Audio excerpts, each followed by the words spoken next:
Assalamualaikum Warahmatullahi Wabarakatuh. I'm Indah Mutiara Sari. We are from Group 1 and we will present the results of the discussion from our group. And the title is about the historical and philosophical of morphology. And this group consists of Dea Nugraheni, Wardatul Akifah, Hairunisa Fitriyanti, and Indah Mutiara Sari. And here we go. History of morphology. Ancient Indian linguist and 6th century BC who formulates the 3059 rules of Sanskrit morphology in the text of Astadhyayi. And in linguistics, morphology is the study of words, how they are formed, and their relationship to other words in the same of language, and it analyzes the structures of words and parts of words such as stems, roots, words, prefix, and suffix. And morphology also looks at parts of speech, intonation, and stress, and the ways of context that can change words of pronunciation and the meaning. And the next is the Greco-Roman grammatical tradition also took interest in morphological analysis, as well as studies in Arabical morphology.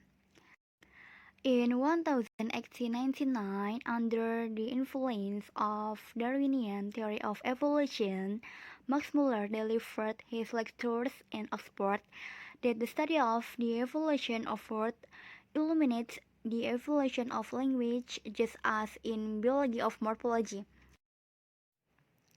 In 1786, Sir William Jones claimed that Sanskrit, Latin, Persian, and Germanic language were descended from a common of ancestor.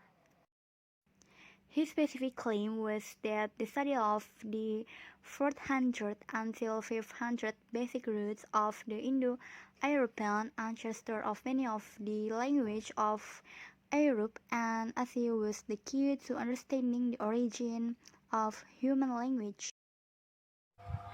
His specific claim was that the study of the 400 until 500 basic roots of the Indo-European ancestor of many of the languages of Europe and Asia was the key to understanding the origin of human language. The next is morphological change. Morphological change in their selectional properties, in their relation to other lexical items, and so on. This is all the more so if inflectional affixes are listed in the lexicon instead of being introduced by morphological rules. Wang, 1969, but especially above 1981, 1994, and it seems that in some instances at least the impetus for the spread of pronunciation into new lexical item is essentially analogical in nature. The next types of change typically relegated to the study of syntactic change, divided into four things. The first is in agreement patterns, the second is movement from word to clitics to affix, the third is grammaticalization, and the last is reduction of one's big clausal structures to monoclausal and the like. Then much of syntaxis change other than word other change ultimately involves morphology or at least morphosyntax in some way. Thus, it is possible to argue that much, perhaps most, of language change has a morphological or morpholexical basis, or at least has some morphological involvement. Such a view would then provide some diachronic justification for the importance of morphology in language in general and thus for a morphological component in the grammars of particular languages. This is on philosophical morphology. Morphology is the term which had no association with language when it was first coined by the German philosopher and poet Johann Wolfgang von Goethe in the 19th century. It was first coined in a biological context. However, the word morphology came from the Greek word morph, which means shape or form. So we can say that morphology is the philosophy logos of shape of forms. Still, we have not found any clue that morphology is a term related to language or linguistics. In linguistics, also morphology must refer to a study which is related to the forms of language. The most basic form of language is the word. Thus, we can say that morphology is the study of forms of words. To be more specific, morphology is the branch of linguistics that studies the formation of words and their internal structures. And the next, morphology as a method. Looking in the article, More Space Morphology claims that morphology is used in at least four different meanings, namely, as a form and structure of something, as a description of a form and structure, as a scientific investigation of a form and structure independently of its function, and as a scientific method. One engaged in philosophical morphology needs to explore, look at, and look for forms of phenomena in order to understand. See as their patterns.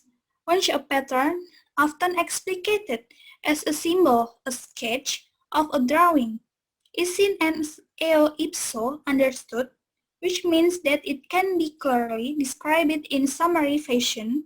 Clear here means clear to one to whom it is described. For a particular practical purpose, an inquiry has indeed. And the next, morphological procedure. After all, one has to start by telling a story about a phenomenon. Phenomena are like a dead shell, there is nothing in them, and there is no deep reality behind them. Nonetheless, a serious philosopher, a morphologist, despite being childlike in some respect, and like an estate crimes can investigator, will depend entirely on investigation, no, not their hidden essence, but their surface structure, and use his creativity and imagination appropriately in that direction. This last point is the difference between the essence and the first. The prototype is believed to be found, while the second is believed to be created. The difference between foundation and creation are in it. For example, between the ninth invention and the next, morphology as a practical technique or procedure is far more important than morphology as a theoretical method. During the process of seeing, some similarities, analogies, pattern aspect, and network aspect can be invisible to one person. But this is not so because the another person see them better or has some special ability, rather because the other person seeing them is trained in such technique, and above all, is trained in being cautious, careful, true, detailed in seeing, and comprehensive in describing. And the last, philosophy as morphology and as grammar doesn't intend to solve, nor can it solve problems, sometimes regarded as a philosophical but which are by no means logical problems. Let us take an example of a heap. The case of a heap, this case is not considered as the The definition of morphology. Morphology is also called the science of language which studies in-depth ins and outs of the word. According to Farhar, 1984, argues that morphology is the field of linguistics which studies the arrangement of parts of word grammatical. And the next, according likewise Kridalasana, 1984, argues that morphology, namely the field of linguistics that studies morphemes and their combinations, and part of the language structure includes words and parts of words, namely morphemes.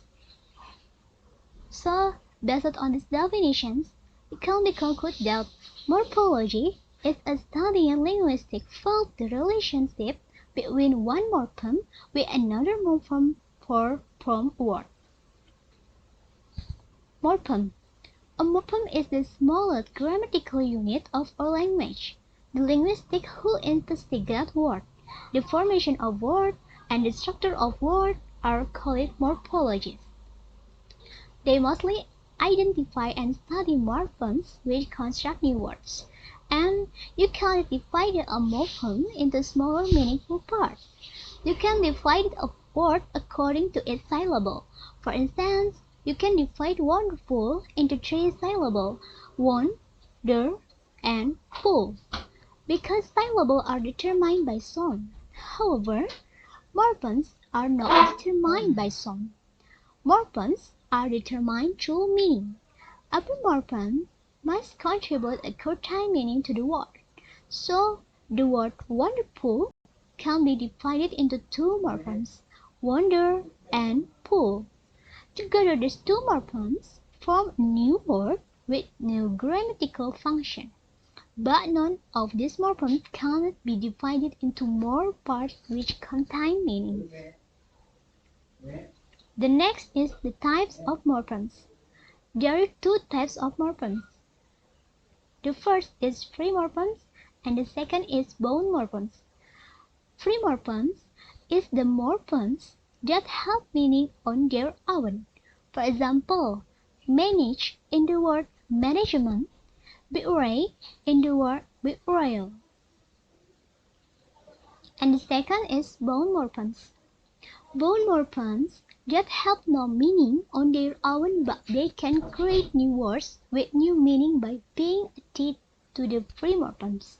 For example, man in the word management, or in the word betrayal.